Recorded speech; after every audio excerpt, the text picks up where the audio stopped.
What do you think? It's possible to reach ecstasy through music? Oh yeah, definitely. For sure. Yeah, it doesn't happen every time, but it's surely possible. But when it happens? It's a wonderful feeling. And why happens that? I think it happens in the first place when you're very focused. You have to be really concentrated.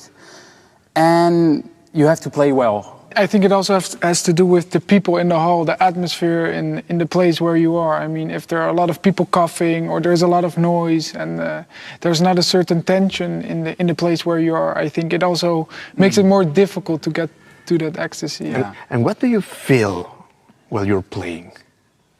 In a way, you kind of lose control. That sounds strange because you always want to have control.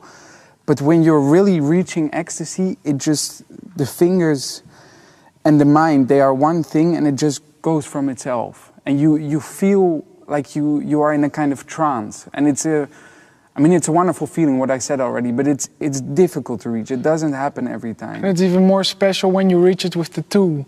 Because we play a lot together on the piano, sitting next to each other. And of course you're two persons playing the piano, but at the end you don't feel like you're two, you feel like you're one. You feel like you're one with the piano, you feel like you're one with each other. It's also the breathing, the way you feel physical. It's everything, it's your being, like trying to be together.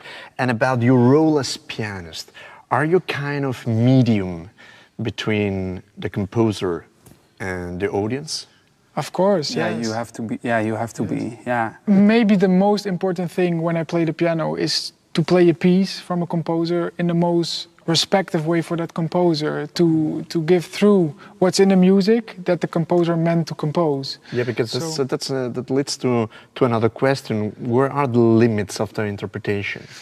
I mean, it's not mathematica, so it's not like a football field which is 100 meters this way and 30 meters. It's not like that, so you cannot really say what are the limits.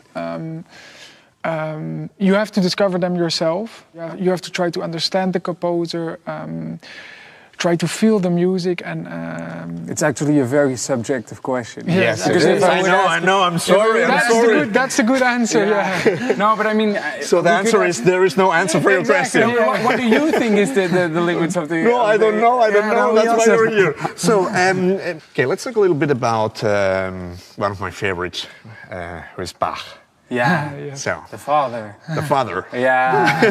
The Almighty. Everything starts a little bit with Bach. Well, I mean, because talking about interpretation, I think about Glenn Gould, for instance, when he played the Golden Variations. So, at the beginning of his career, he used to play this piece in a very different way than at the end of his career. Yeah. At the end, he plays this very, very, very, very, very slowly. Mm-hmm. I just think that it's a wonderful thing that the music, just like the musician that plays it, changes throughout his life. That's a wonderful thing because let's say he would still play it the same as when he was 20 years old for the rest of his life. That would be... boring. It would be boring. Okay, I don't know if I may ask you... To play something. To play something of course. For us? Yes. Some Bach then. Yes. Yes, no, we cannot do something else, right? The Holy Father. So, let's do something. Yeah, we go to the piano. Okay.